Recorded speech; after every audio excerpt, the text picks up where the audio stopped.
listening to Vet Candy.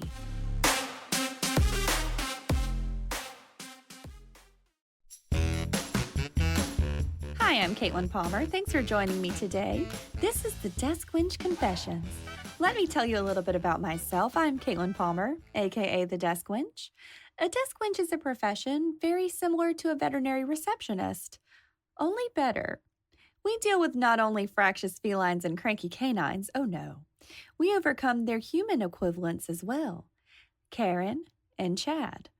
On my show, we validate vets and support staff, as well as interview other amazing, beautiful folks listening. Now then, let me introduce you to today's guest.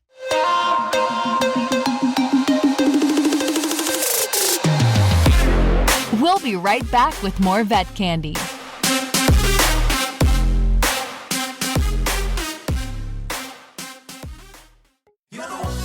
Introducing NexGard Plus, afoxolaner, moxidectin, and pyrantyl chewable tablets. Every one-and-done monthly dose protects canine patients against heartworm disease, fleas, ticks, roundworms, and hookworms. All in a delicious beef-flavored soft chew. Use with caution in dogs with a history of seizures or neurologic disorders. Dogs should be tested for existing heartworm infection prior to starting a preventive. To learn more, visit nextguardplusclinic.com. So today's guest really doesn't need an introduction. He has been named the sexiest beast charmer alive by People magazine. He wrote the hit book, World Wild Vet. You've probably seen him on Animal Planet. I'm so excited, y'all don't even know, to introduce you to Dr. Evan Antin. Welcome, Dr. Antin. Thank you so much for being here. I can't believe you're on my show. This is incredible. Oh, it's my pleasure. Thanks for having me. Thank you so much. So tell me about your most recent endeavor is your book, World Wild Vet. Tell me about that journey. It was a journey. It was really fun and exciting. Honestly, it's something I didn't think I'd be doing at this stage of my career. You know, I've been out of practice for 8 years, and I've been working with wildlife for, 16, 17 years around the world. But I thought, you know what? I've been so fortunate where I've had these opportunities to work with our wildlife around the world, and I've learned so many different things about different animals. And what's so important to me too is the messages behind how we can conserve these animals through those stories and interactions and encounters and travels. You know, I felt I had a good mix of stories from around the world, whether it's Africa or Southeast Asia or Central South America, Australia, where I can kind of share what it means working with these animals in these different areas and what is important regarding their conservation. In the book itself, I mean, it's kind of on its chronological order. It's this timeline of me being this, really starting when I was about 21 years old, studying abroad in Australia and just doing everything I could to immerse myself in the wild and see my favorite animals in their native habitats. Yeah, kangaroos, crocodiles, all of it.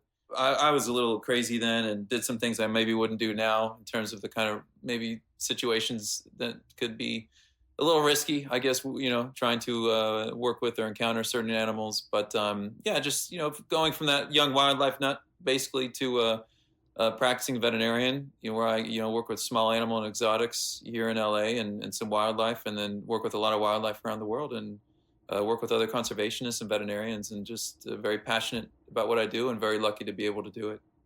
You're very good at what you do too. And this, coming up on a new year, I think we all care about the planet and we want to save it. We want to save these beautiful wild animals. So maybe throughout the show, you can give us some pointers as what we can do as mere mortals to help the planet. So I read part of your book. And can we just talk about how wonderful whale sharks are? They're kind of my favorite thing. They are my favorite. So I got to swim with a whale shark, but it wasn't in the wild in this beautiful, amazing scenario like you. Mine was a very controlled. It was a thing at the Georgia Aquarium where you can pay to go swim with the whale sharks, but it was still magical. So tell me about that experience. And there's this huge, beautiful polka dotted fish. I mean, I think I have to say, one of the biggest takeaways was how surprised I was at how it could look like they're not really moving that much. They're just kind of flubbing around and they're just, their tail fins just kind of going up and down a little bit. And it just looks like this fish is not being very proactive in their movement in the water, yet I am swimming my butt off to try to keep up with this thing, which was crazy.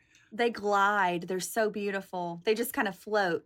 It's this big, fleshy, polka dotted fish that really does just kind of float. And this one was eating and swimming. And it was that first big one I saw. Yeah, it was just by itself. And it was big. It was like, I don't know, I can't remember. It was like 30 something feet. They get a bit bigger than that, but it was still a pretty big fish.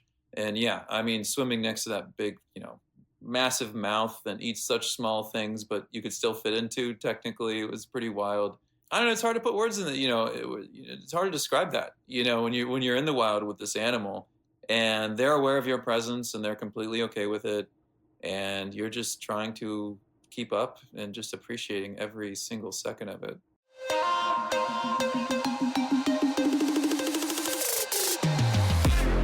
We'll be right back with more Vet Candy.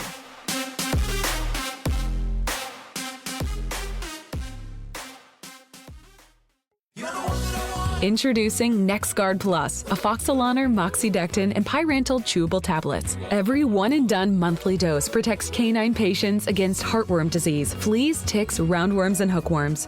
All in a delicious beef-flavored soft chew. Use with caution in dogs with a history of seizures or neurologic disorders. Dogs should be tested for existing heartworm infection prior to starting a preventive. To learn more, visit nextguardplusclinic.com. Yes, and there's no way not to. When the word I used when I got to see them was humbling, because it's like, wow, this is the biggest fish that there is, and here's little old me, and I'm in its house. It was so cool. It is very humbling when you're around another living, vertebrate creature like that. That's just so big and just so powerful, yet so tranquil too. It's pretty crazy. Yes. I love sharks in general, and I get made fun of a lot. It's like, I'm going to be the biggest thing in the water. And it's like, no, I'm cool. Like, give me the big sharks. You're not going to want to hear about my next trip coming up then. Oh, please tell me. Go. I'm going to the Bahamas, and I've been there once. What? I've been there a few times for different reasons, but this is my second shark dive trip there. And this time of year is a phenomenal time of year to get to swim with tiger sharks, which I've done that once before in the Bahamas, right up close and personal. And then we're going to try to, and we should have some reasonable luck seeing gray hammerheads too. I never like that kind of encounter with a great hammerhead, so I'm super pumped on that. And of course, there's lemon sharks, tons of lemons, lemon sharks, nurse I sharks, love lemon sharks, quite a few reef sharks, and then we'll probably do a bull shark dive closer to Florida. We're taking a boat from Florida, from like West Palm Beach to the Bahamas. A bull shark dive? Yeah, bull shark dive. That's right. The real Jaws was a bull shark. Was that based on a bull shark? Oh, of course it was. Yeah, going up the freshwater. Yeah. No, I knew that. That's right. Yeah, exactly. Yeah, it's the real Jaws, right? They're a bit more timid, I mean, they're not as I don't want to say bold, but they're just, I mean, the tigers, it's like they don't seem threatened at all. I mean, they're obviously an apex predator in that area, and they will swim right up to your face. I mean, literally, to the point where, I mean, when these sharks swim up to you, you have to like put your hand up and just kind of redirect them. They're coming this way, and you just, as they approach you, you just have your hand on the front of their face and just redirect it, and they swim on by, and it's such a beautiful thing. It's so cool, and we keep them down there. We use a bait box rather, and we don't hand feed, Mm-hmm. and I don't think that's a good idea with sharks or really probably wildlife not. It's not, it makes them too comfortable, and it's you start raising potentially dangerous opportunities, much more so than what we're doing. And it's just unnecessary, because I'm telling you, that box can be down there for hours, and the sharks don't leave until the box leaves. And it's just the smell of the bait, the fish and the chum in that box that keeps them swimming around. That's it. There's no feeding whatsoever. Just smelling it keeps them occupied and keeps them in our presence, for that hour or so dive that we're sharing the water with them. Oh, that's phenomenal. That's definitely on my bucket list now. So my friends don't want to be in the water with the sharks. I want to be in the water with it. I'm 100% going to die trying to pet something I shouldn't. This is just, as the legend foretold, this is just what's going to happen to me. We're all experience that. I'm not as bad these days, but yeah, I've definitely, like, in my earlier years getting out in the wild, I just had to like touch and engage with everything. It was ridiculous, but luckily nothing got too out of hand. Right. So you were traveling and seeing and encountering wildlife before you went to vet school. This is when you were young, pre-grad. And then, so did you always know you wanted to go to vet school and be a vet? Or I know all kids want to be a vet, sure. No, I actually started my undergrad as a business major, and I really didn't know what I wanted to do. I just it was a good school for it, and it was just starting a college education. It seemed to make sense at the time. But then I was taking these like some prerequisites. I decided to take like some Gem Bio stuff, and I took Gem Bio and evolutionary biology, and had a really phenomenal teacher, which obviously can make or break any course that you take, regardless of what the subject matter is. And she was just Right. amazing. Dr. Kearns at CU Boulder. And man, I fell in love with it. I just connected with it, and it just got me so excited about learning. I didn't mind studying, which was a first. I'm not like I like school person. Like I didn't like studying in school and in high school. Like I worked hard to get good grades, but it's not like how I wanted to spend my time for most courses. But I just loved these, and I felt like I just connected with them, and just everything made so much sense to me about the theory of evolution and our biology, and I got excited by that. And there were times, prior to that where I thought, man, the medical profession does look super cool, like the human side. And like, I love working with my hands. I love to, surgery looks so interesting. And, when you're young and you don't really know much about all these things, but it just sounds super cool. And at that stage, I was really thinking like, man, I love that stuff. I love the medical side. I love learning the sciences. I've always been a huge animal person. I have always known before my earliest memories, and animals would be a huge part of my life, regardless of what I do professionally. And it just made sense. This makes sense. This is what I should be doing. So I changed my major, and then went all in from there. That's excellent. And look where it's got you. It's great. Yeah, no, Yeah. it's pretty crazy. Like I had visions of doing kind of what I get to do more now, more or less. I wrote a book, and I had my Animal Planet show, and like I've had this vision and working towards this on top of being a vet and practicing and seeing patients, which is also something I'm very passionate about and always want to do. I've been working towards that since 2006. That's very strange. How old am I? I'm not going to say how old I am, but I was still in high school when you were doing really cool stuff. Yeah, just starting to. That's what I studied abroad in Australia. That was really where got my travel bug, and then it just took off from there. I mean, I was able to scrounge up enough money and time to go somewhere around the world, and the biggest expense was the ticket.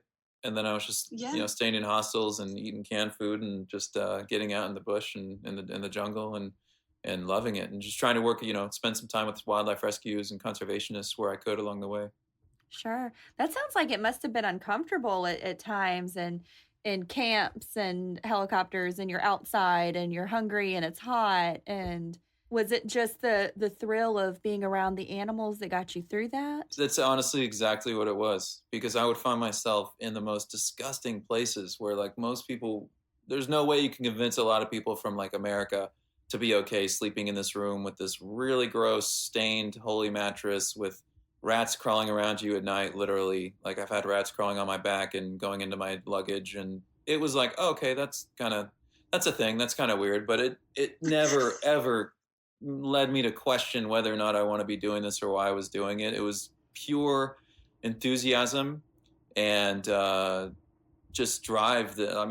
Nothing was going to stop me. And whether it was being on horrible long bus rides and dangerous gnarly roads, or getting on bikes, or any of the travel or stay or food or whatever it took, it was negligible. It didn't matter. It wasn't a concern. It was what it was, and that's what it took to get to these places. And it was part of the adventure, honestly. Like I'm glad I didn't try. I still do that stuff when I'm in certain parts of the world. That's just how it is to get to these remote places. There's not. Right. That's just what it is. So I'm happy to do it. But these days I'm lucky I can afford to stay in, not a shared room in a hostel with a shared bathroom in some gross whatever, jungle somewhere. Like it's more comfortable, but it's part of the fun too.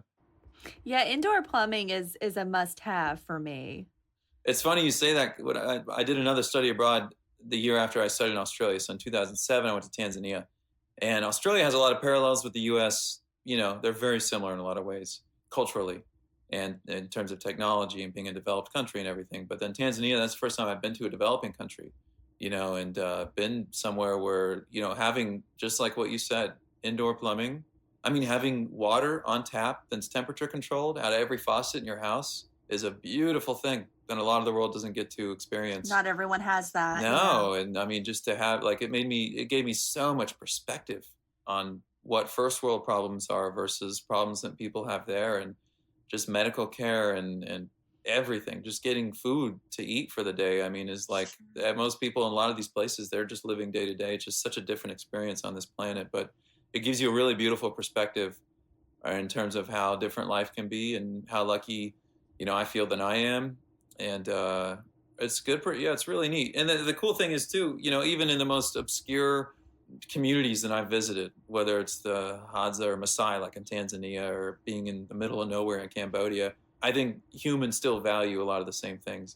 They still love their family. They still, want to support each other, and they still love to gossip. It's all the same stuff. We're all humans. It's funny.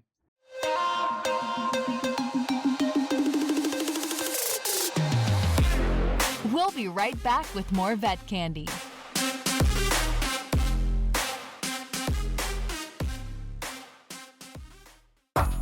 Vet Candy makes learning fun with the most exciting experts on the planet. Become a Vet Candy member for exclusive access to our library of more than 100 studio qualities and race-approved videos, taped in 4K.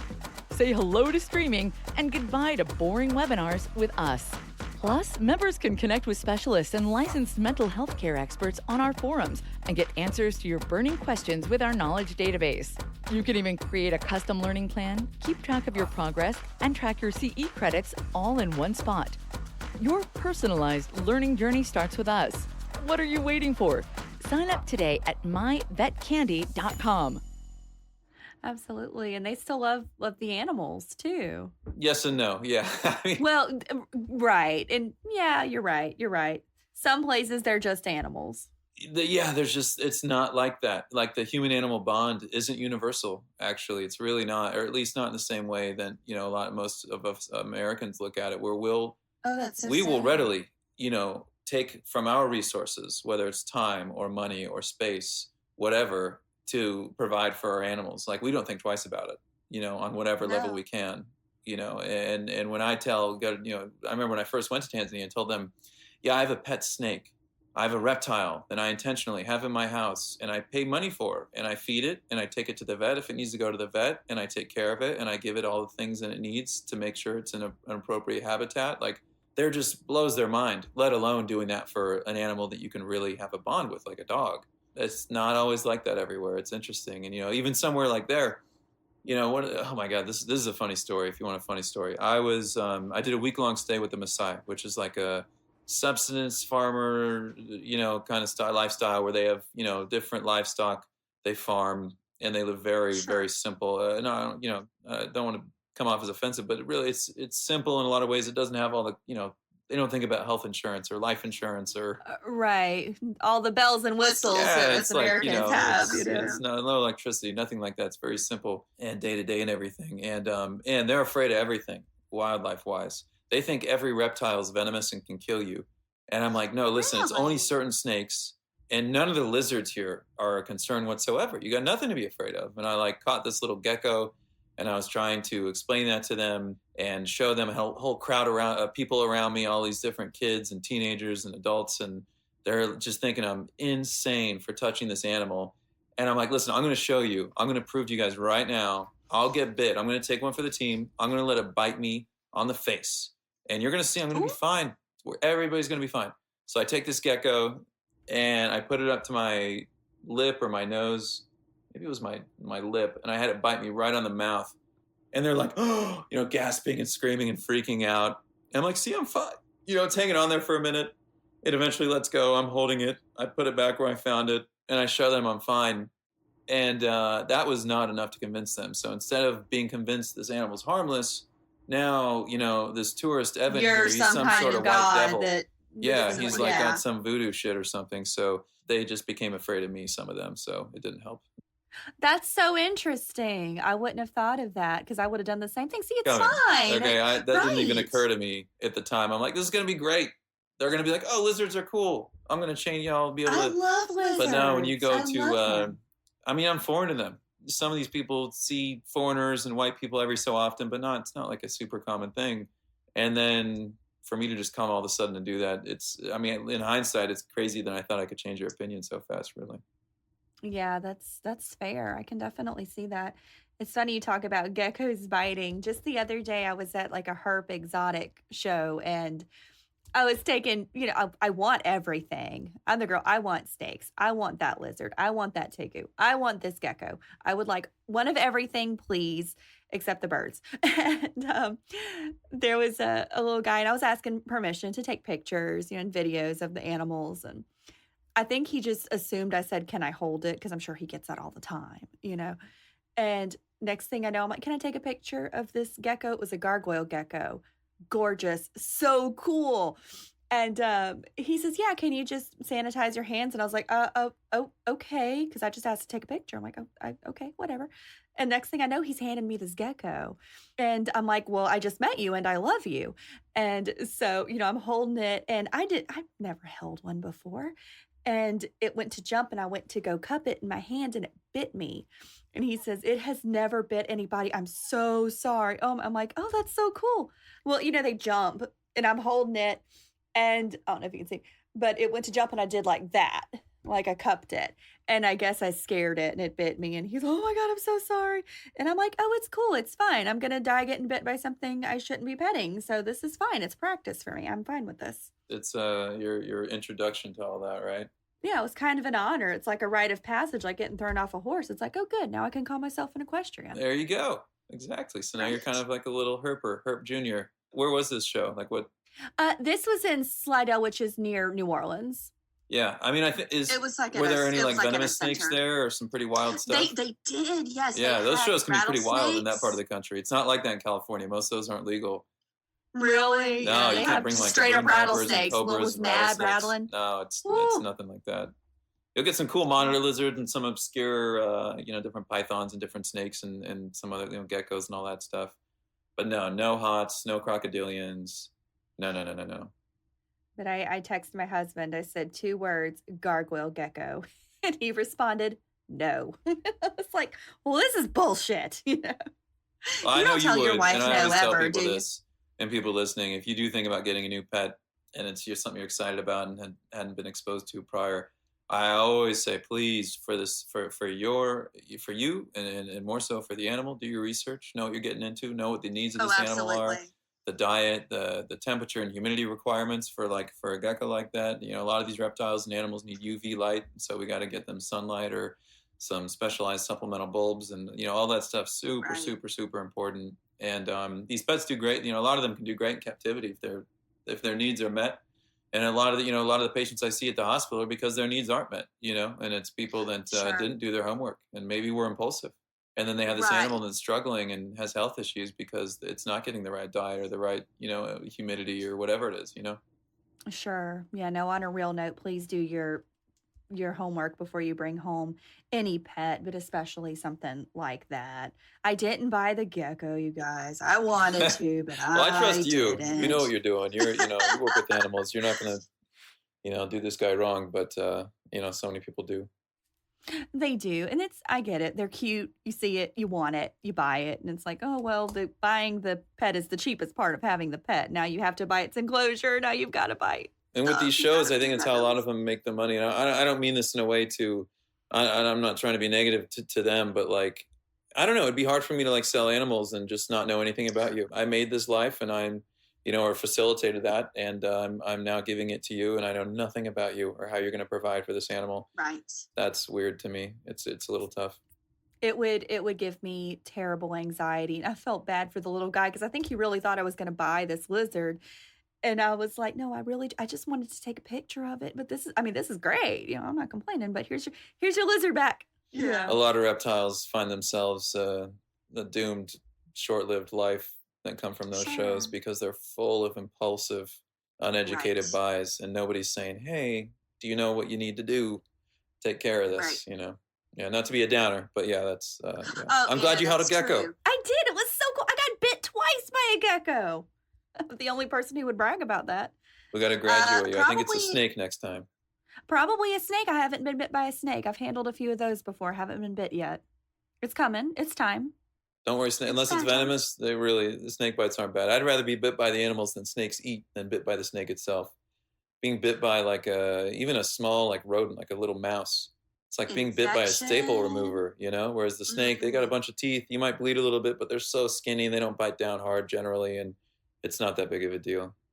For sure. So I'm sure you have some bite stories. What hell have you been bitten by? Oh man, I did share this in the book after deciding whether or not that was a good idea. But so the only time I talked much about, prior to being like 21 was when I was like 17.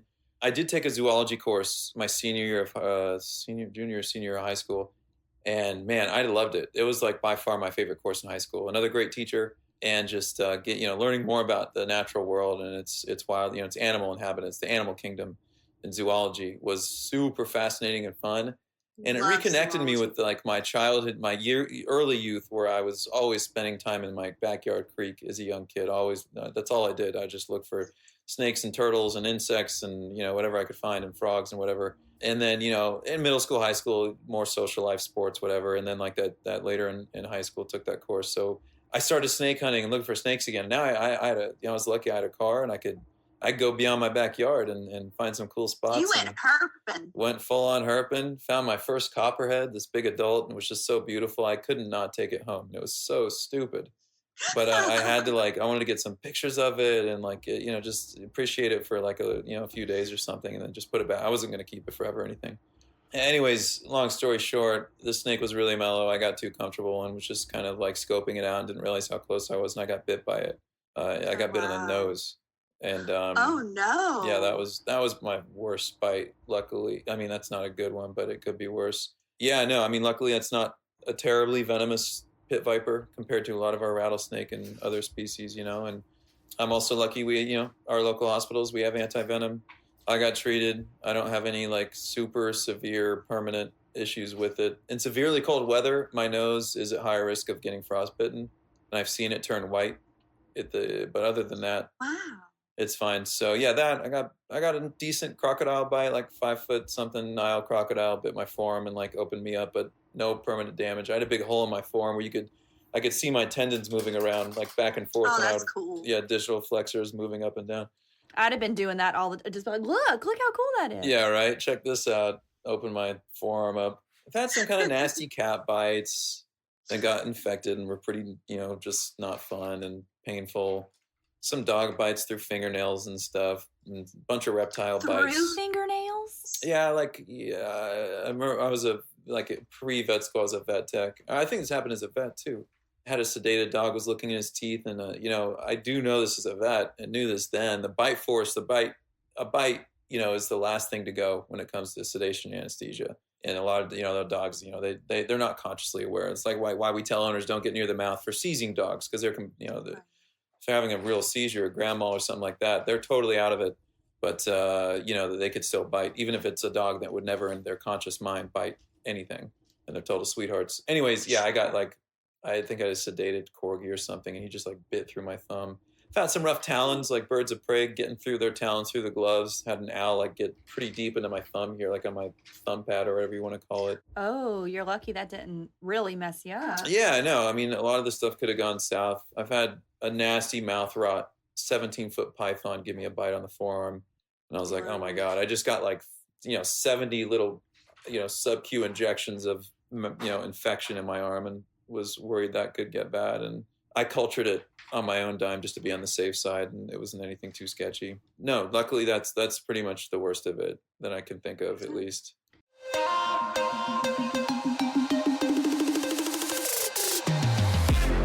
We'll be right back with more Vet Candy.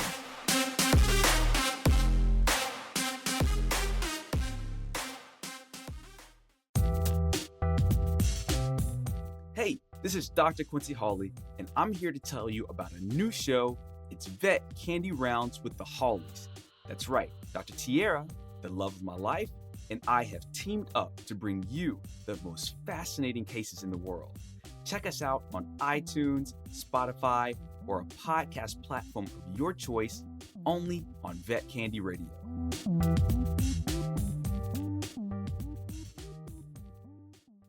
What's your favorite place to travel to? Because you've been all over the world. Yeah, I'm very lucky. I've been to a lot. Still a lot I haven't been to and I want to see. But where I've been, Indonesia's up there for me because they have such a unique and array of everything. I mean, they have just the weirdest primates there between tarsiers and proboscis monkeys and orangutans. That's super fun. They've got really incredible birds. I like some of those Asian hornbill species are super cool to see. And Hornbills are so cool. yeah, and those birds of paradise, all that stuff's really neat. They've got crazy reptiles, some of those huge freshwater turtles, and they've got really gorgeous vipers, and they've got cobras, and they've got the Temistoma, this slender snouted looking crocodile, kind of looks like a gharial, but they're pretty wild. And the jungles there, I mean, Borneo is unbelievable. I mean, it's just such a gnarly jungle, and all the islands have really special habitats, whether you're in Borneo or you're in Sulawesi or all over the place, on Komodo Island, biggest lizards in the world, got to walk with the dragons, I mean, that was a trip. That's incredible. Yeah, that's a special place for sure. And then the beaches and the islands and the scenery and the history is really, really neat too. I spent some time in Brazil and loved it. Brazil blew my mind, seeing Iguazu Falls and going to the Pantanal is one of my favorite hotspots for wildlife. It's like the Everglades on crack. I mean, you got all these toucans and parrots, flying around everywhere, and you've got armadillos and anteaters and caimans and anacondas, like everything. It's capybaras, like super wild place. Gigantic guinea pigs. I love those things.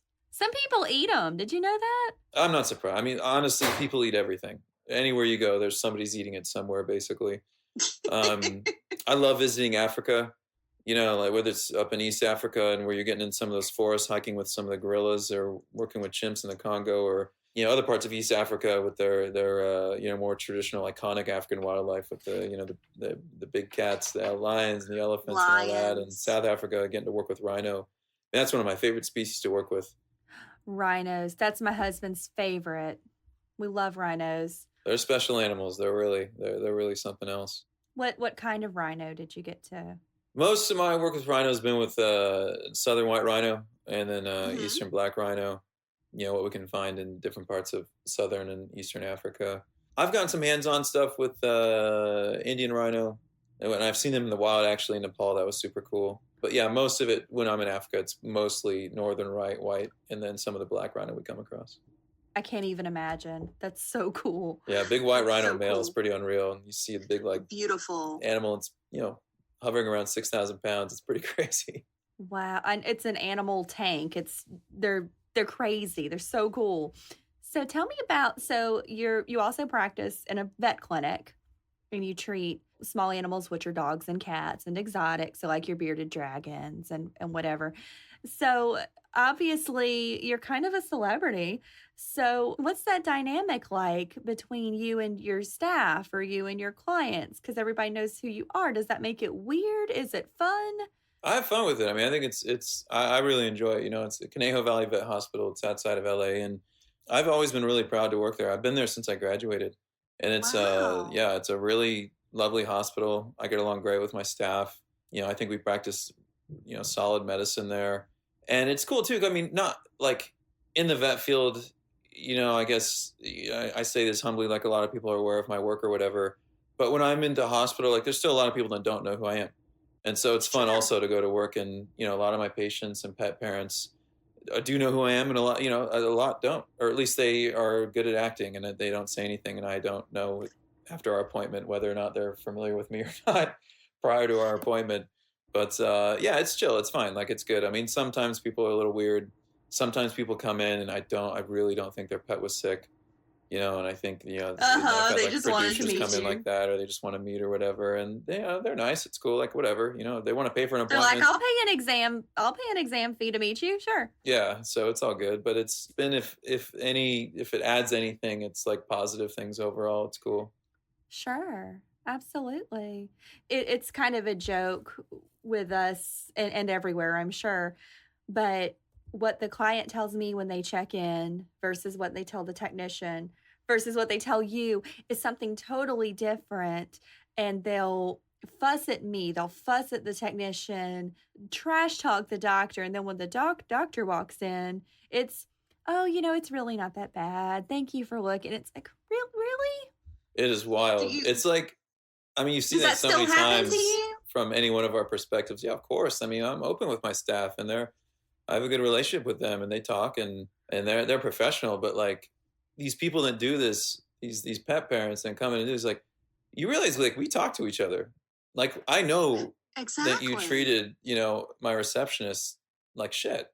you know, and like, you know, I'm not like rude to them, but I try to be like, hey, you know, we want everybody to be cool with our staff and like say something. But yeah, it's kind of hilarious. Not for you guys. I feel bad for you guys because I never see that side of it. No, they don't. They never act that way in front of. Super, like it's been years. Like it just doesn't happen hardly ever. And but you Right. guys hear it I mean, you hear it the worst. You're on the Yes. phones. You're the first person to hospital. You We get, catch you know, them if when they're they're in a really bad mood on hot the way or out, mad. you're checking Yeah. them out or whatever. Like you guys have my sympathy, and it's unbelievable. But the techs, they get a fair bit of it too. They And it's, do. I mean, when I see it, I think it's people that like, I don't think you've ever worked. I don't think you know what it Right? means to have a job. Like you clearly have no sympathy or maybe empathy, and like I don't know what happened to you, but like if you've worked and you can see people are trying to do their job and you understand, like, you know, we're just, you know, we're a business and we're trying to help animals too. Like you wouldn't treat us like that. Like you wouldn't treat our Right. staff like that. You know, it's not like every day and a constant, but like, Right. well, you probably know this. You guys hear it every day. For me, it's every day, You but hear you it know. multiple times every day. But you talk to way more people than I do at the end of the day, and they're going to be more open or more. They're not going to be as shy or reserved rather with you.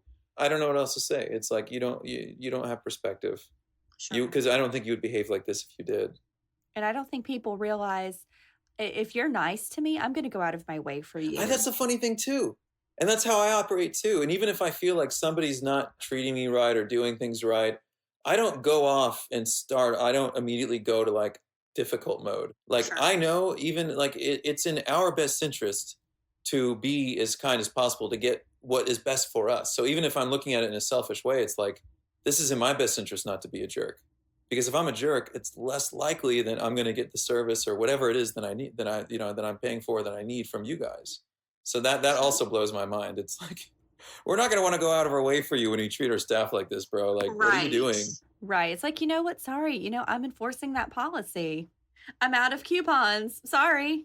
You got to pay full price for your dog food. That sucks, doesn't it? So you're in LA. Do you have any celebrity clients?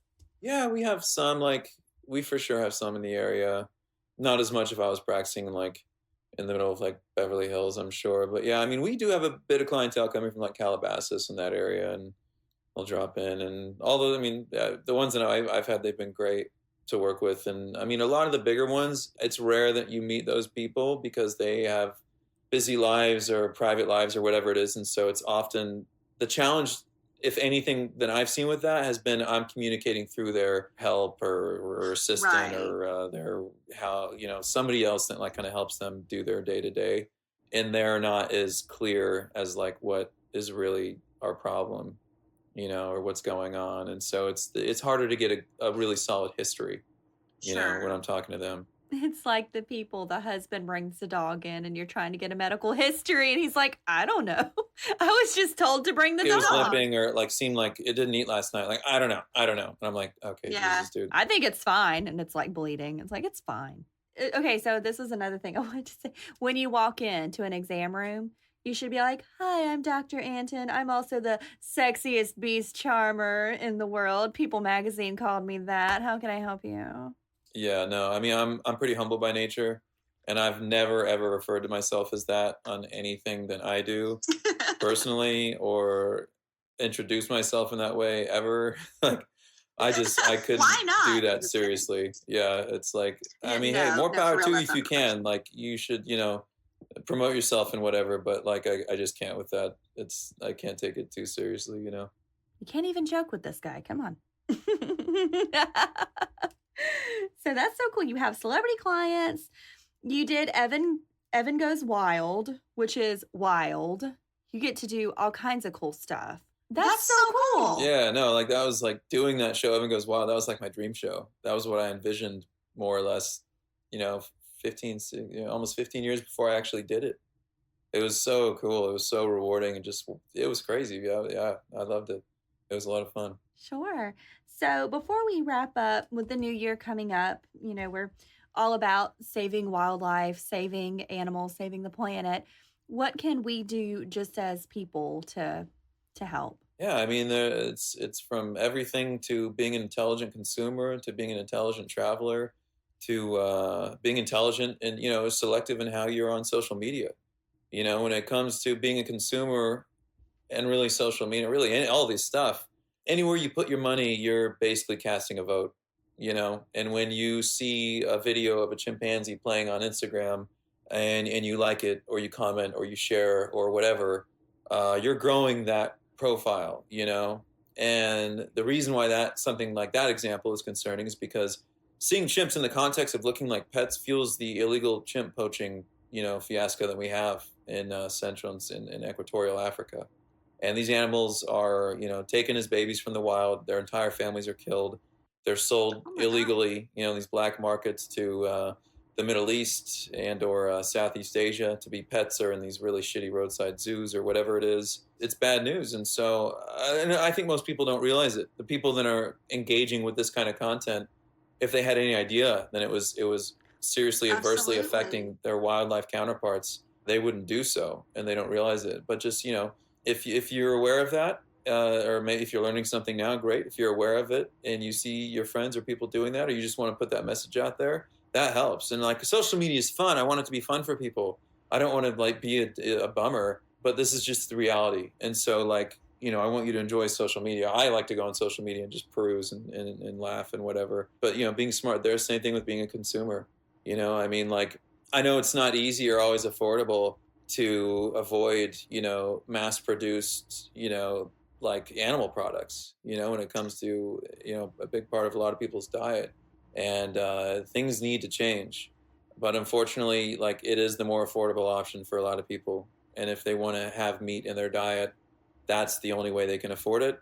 And so I sympathize with that totally. Sure. But it's going to continue that because when you pay for it, you're voting for it and you're continuing that industry. And so when we can get more away from that, whether it's plant-based or humanely raised and sourced, animal products, whatever it is, that's our generic animal, product travesty is a travesty. And so that's day-to-day consumption, just being smart. And when it comes to traveling, most animal engaging activities, they're not good for those individual animals and they're not good for our wildlife. And so if you want to go pay to ride an elephant or have an elephant paint a picture, most of these animals were taken from the wild. They were tortured for weeks. Their mothers were killed or they were tortured or both. And they're basically turned into these robot zombies, and their soul has been beaten out of them. Their spirit has been truly beaten out of them to do this. And when this takes place all over Southern and Southeast Asia. And so it's a nasty industry. And so just being smart when you support that. When you go to the beach, don't pay to take a picture with the parrots that were taken from the wild. Don't pay to take a picture with the monkey that was taken from the wild. I mean, a lot of, stuff in the U.S. is not great. Don't go, cub petting and that kind of thing. That's, encouraging backyard breeding of these animals where a lot of these cubs, they get stuck in a freezer or something. They get sold to some, sketchy, zoo in Southeast Asia, or they get turned into the black market where their fur and their fangs and their teeth are used. It's bad industries. And so when you pay to do that for that experience, I love that you are excited by animals. I am too. I get it. And I want to fuel that and support that, but you don't want to support these things. And every time you do, you're fueling it and you're helping these different industries continue, basically. Sure. It's like buying a puppy from a puppy mill. Exactly. It's exactly what we're talking about here. Being intelligent about where how you're casting your votes, whether it's a like or a dollar. Every time you do it, it's a vote. If the people that provide this are seeing a change and say, hey, we're not getting these votes here, we're getting it here, they're going to go where the money is at the end of the day, especially in a country like this. We're a capitalist country, and that's it. They don't care what they're making. They're just going to follow the money. And so if you're putting your votes and your money where it's something that we can all feel better about, that's where they'll put their efforts into.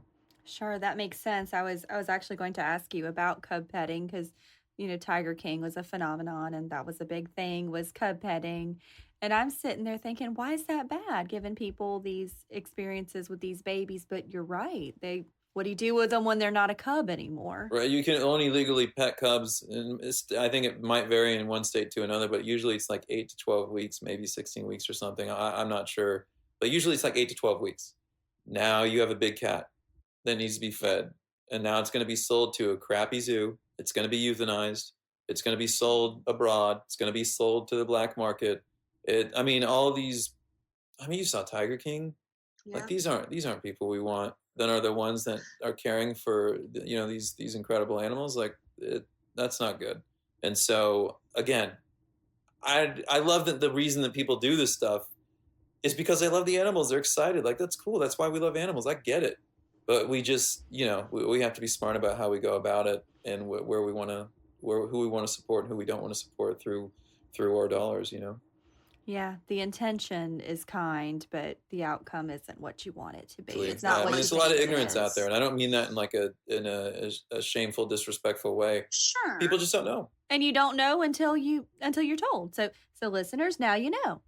I mean, the people that are behind these profiles, behind these cup petting operations, they know better. I put shame on them. I'm not happy with them, but like for the people that just don't have had any idea, they just need to be educated. And that's part of my brand and what I do and what I try to promote, whether I'm working with big cats or chimps or whatever it is. I try to educate people along those lines. Sure. And even with dogs and cats and just exotic pets, that's our job as veterinary professionals, is to educate people, because you do the best you can until you know better, and then you do better. Exactly. Well, If you don't okay. do better There's no with what shame you in know, that. then you're doing it wrong, and Yeah. Then you need to get out.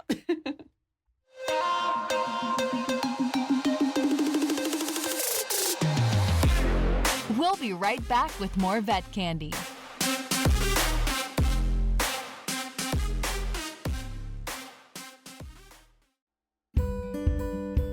Hi, this is Dr. Jessica Turner, and I want to tell you about my new show, Living Well with Dr. Jessica. We talk about life, love, and living your healthiest life. Check it out on Vet Candy Radio or a podcast platform of your choice.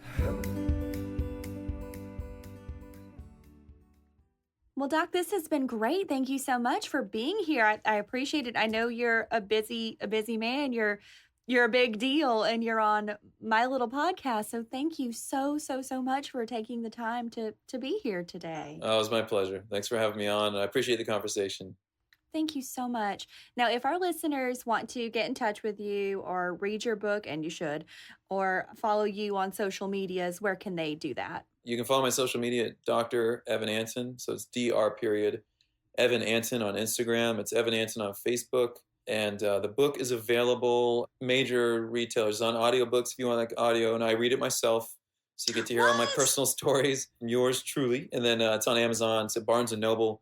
It's a few other big ones, but easily you can find it if you just look for World Wild Vet. It'll pop up.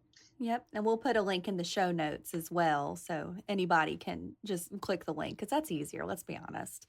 So everybody definitely go check out Dr. Antin. He's amazing. This has been a fantastic show. Thank you so much for joining me, and thanks for listening. I love sharing these stories with you. If you enjoyed the show, please hit that subscribe button. You can always find me on Vet Candy and TikTok at Desk Wench. Send me your crazy stories to thedeskwench@gmail.com. And until next time, make it a great day.